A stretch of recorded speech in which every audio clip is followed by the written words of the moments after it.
Guinness book of world records নামের বইটি সারা বিশ্বে প্রতিটি মানুষের কাছে পরিচিত, যার সংক্ষিপ্ত নাম গিনেস বুক। এই বইতে সংরক্ষিত হয় বিভিন্ন ধরনের অসংখ্য রেকর্ড। পৃথিবীতে রিসেন্টলি হওয়া যাবতীয় ঘটনা ও বিষয়ের সব রেকর্ডগুলো নিয়ে প্রতি বছরই গিনেস বুকের নতুন সংস্করণ প্রকাশিত হয়।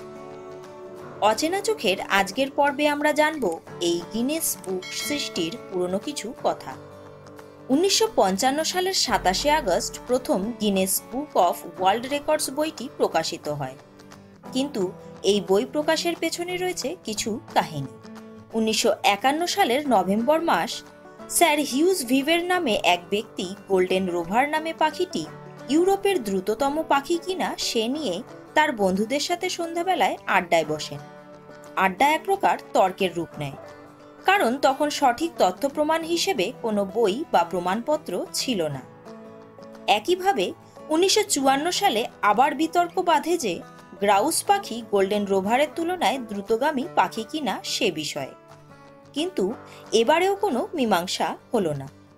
এই ঘটনার পর স্যার হিউজ অনুভব করেন যে এমন একটা বইয়ের দরকার যার মধ্যে সমস্ত প্রশ্নের সঠিক উত্তর পাওয়া যাবে। 1954 সালের 12ই সেপ্টেম্বর হিউজ, নরিস এবং রস ম্যাকওয়াটার প্রথম এই ধরনের একটি বই প্রকাশের ব্যাপারে আলোচনা করেন। যমজ দুই ভাই নরিস ও রস সে সময় একটি এজেন্সি চালাতেন। তাদের কাজ ছিল বিভিন্ন ধরনের তথ্য কালেকশন করা। এই দুই ভাইয়ের সাহায্যে mister huge Guinness book of world রেকর্ডের জন্য একটি আলাদা অফিস চালু করেন। আস্তে আস্তে গিনেস বুকের জন্য তথ্য সংগ্রহের কাজ শুরু হলো। 1955 সালের 27শে আগস্ট প্রথম গিনেস বুক প্রকাশিত হয়। 198 পৃষ্ঠার সেই বই প্রকাশের কিছুদিনের মধ্যেই জনপ্রিয়তার এমন শিখরে পৌঁছেছিল যে সে বছর 25শে ডিসেম্বরের মধ্যেই বইটি প্রচুর সংখ্যায় বিক্রি হয়েছিল।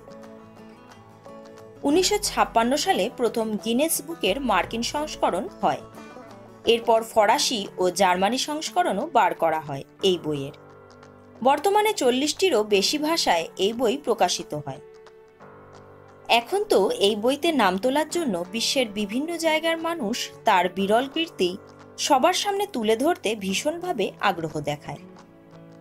বন্ধুরা, গিনেস বুকের সৃষ্টির ইতিহাস কেমন লাগলো কমেন্ট করে জানাবেন। ভিডিওটি ভালো লাগলে লাইক করবেন, পরিচিতদের সাথে শেয়ার করবেন, আর অচেনা চোখে সাবস্ক্রাইব করে নেবেন। আমাদের ভিডিও নিয়মিত দেখার জন্য বেল আইকনটি প্রেস করে রাখতে ভুলবেন না। আজ বিদায়, সবাই ভালো থাকবেন, ধন্যবাদ।